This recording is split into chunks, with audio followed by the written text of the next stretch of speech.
I'm Scott Gerard, and this is Media Obsession. This video will have endgame spoilers for Life is Strange, a game I highly recommend experiencing, so if you've not played it and intend to do so, this is your warning.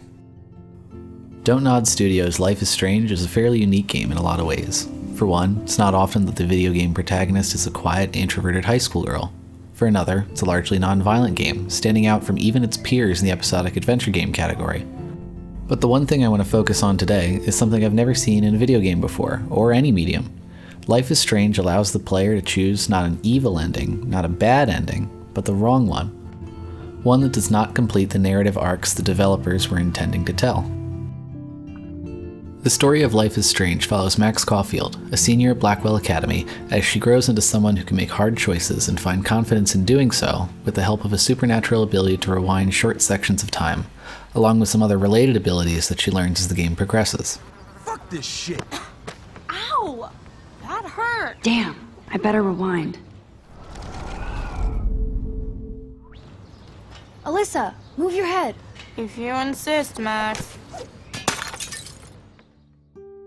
This ability allows Max to see the immediate effects of the major choices in her life, giving her, and the player, all the time they need to ponder over their options and decide what the best course of action is.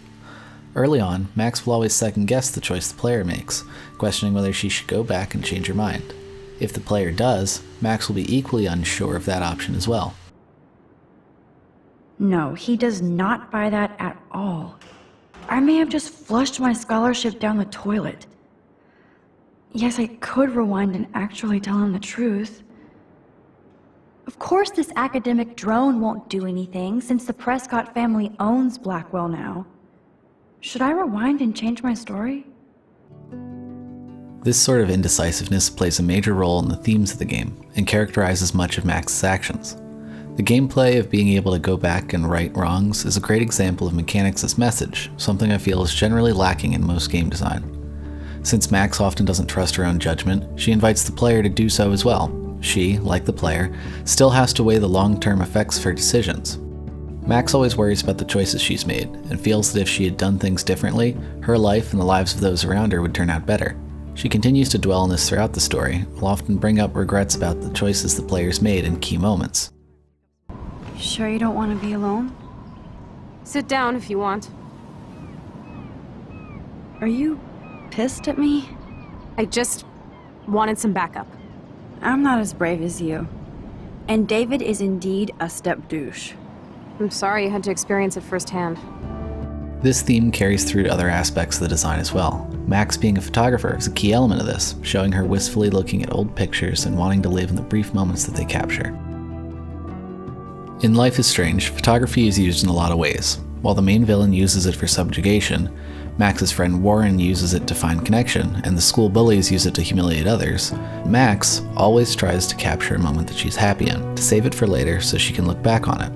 Although she always has her camera on her throughout the adventure, she never uses it to gather evidence, or prove her powers, or record any of the hardships. Max does not see her camera as a tool for anything but being able to hold on to what good times she has. Although the main story focuses less on nostalgia and a longing for a better past, these themes act as a catalyst for Max's growth throughout the story.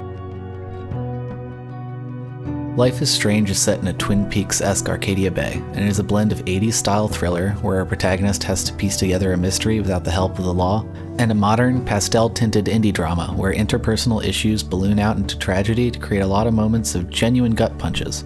Max moved away from Arcadia Bay with her parents when she was younger, and has been back for a couple years to attend boarding school to study photography.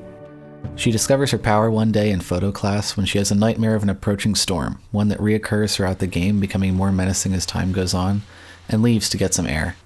When she does, she sees a girl get shot by Nathan Prescott in the bathroom and immediately blacks out. Nobody would ever even miss your punk ass, would they? Get that gun away from me, psycho! No!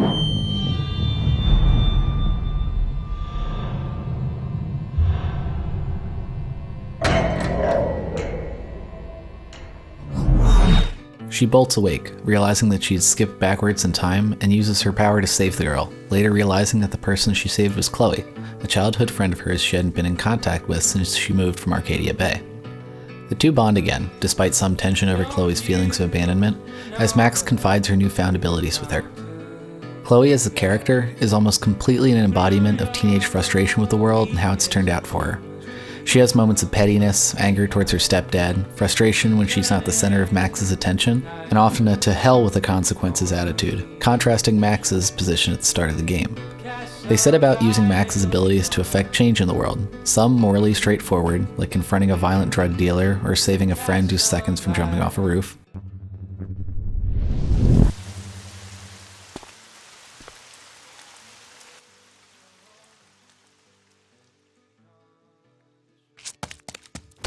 Others are less so, like when Max uses butterfly effect style powers to jump back in time to save Chloe's father from a fatal car accident, but finds herself in a present day where the series of events that follow have left Chloe paralyzed and begging Max to let her die.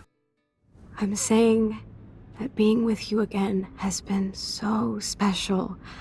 I just wanted to feel like when we were kids running around Arcadia Bay and everything was possible, and you made me feel that way today. I want this time with you to be my last memory.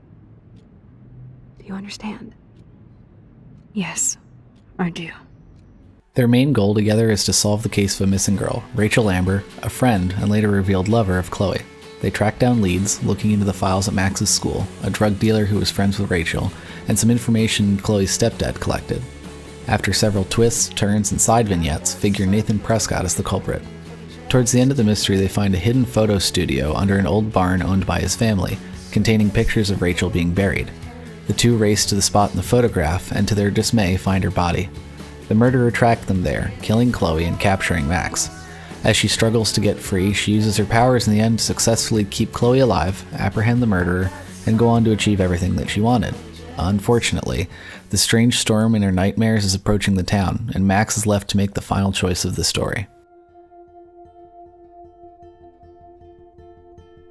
Now, the major themes of these events in the game range from the maudlin to asking the players what they really feel is right in some of the most complicated situations the average person has to go through. All these changes have had personal and relationship sacrifices attached to them, and through each, Max is forced to deal with more and more difficult consequences for her actions, and she learns to be more certain as a result. By the end, when Max makes a choice, she's far less hesitant and won't ask the player quite as often if they made the right decision together. The reason this ending is so significant and often polarizing is the framing of the things that both Max and Chloe have learned.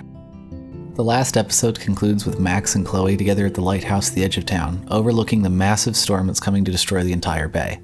This storm, the characters surmise, is tied directly to Max using her time travel abilities and messing with some sort of cosmic order, as the visions she had got worse and worse as she used them. Chloe begs Max to go all the way back, to when she first saved her, and never use her powers in order to prevent the storm in the first place. All that would take is for me to... Fuck that! No. No way! You are my number one priority now. You are all that matters to me.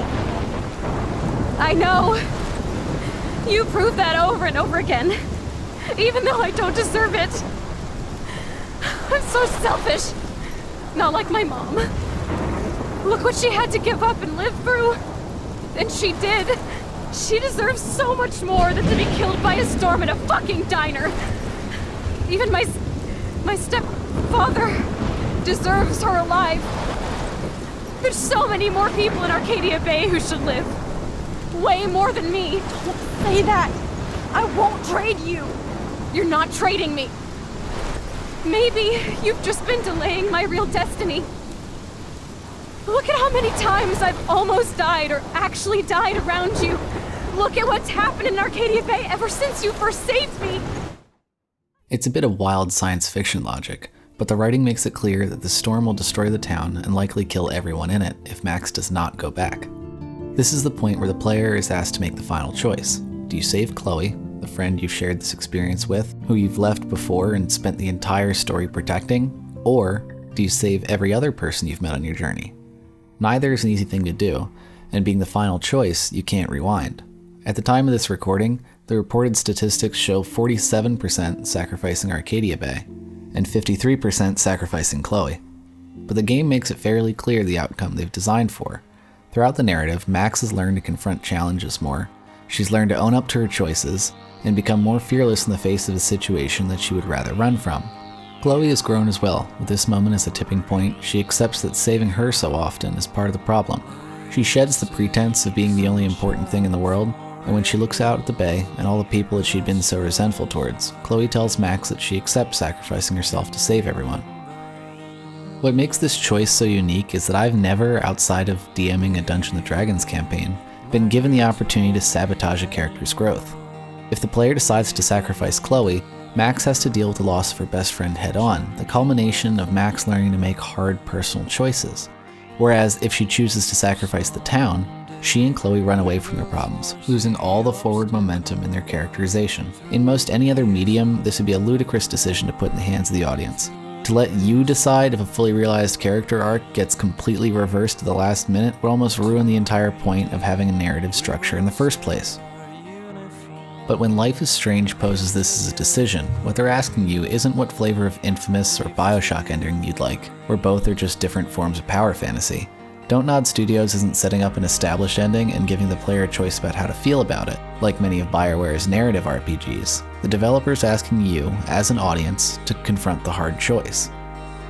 Imagine if the narrative played out exactly the same, with Max helping Chloe in the town, and it reached its peak by simply telling you, and then Max went back in time and let Chloe die.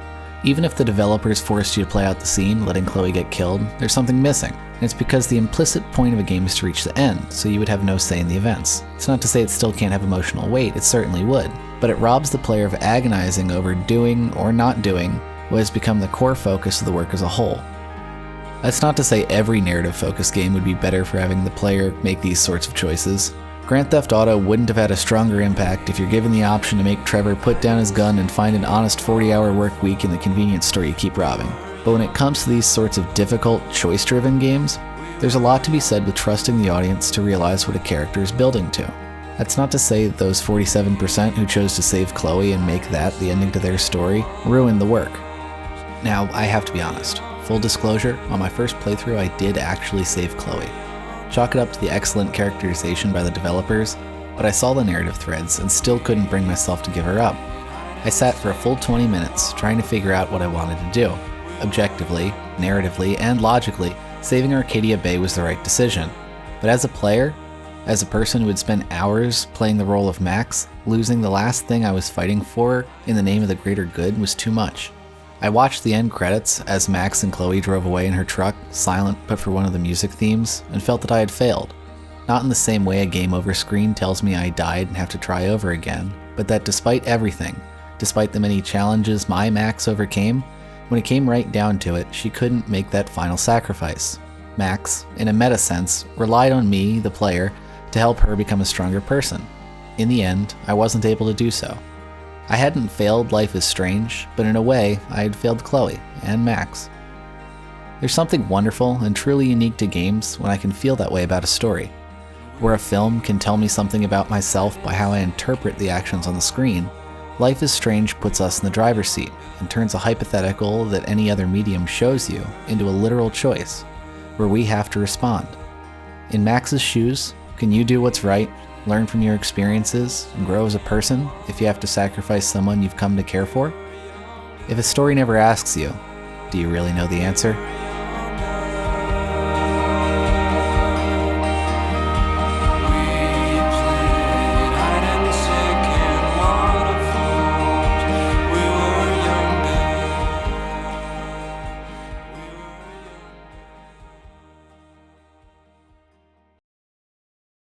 Thank you guys so much for watching. I'm hoping to make a lot more of these videos, so please subscribe to see anything I have coming up, and consider donating on Patreon. There's a link right there to help fund this project so I can keep spending the time these things need to get them done right.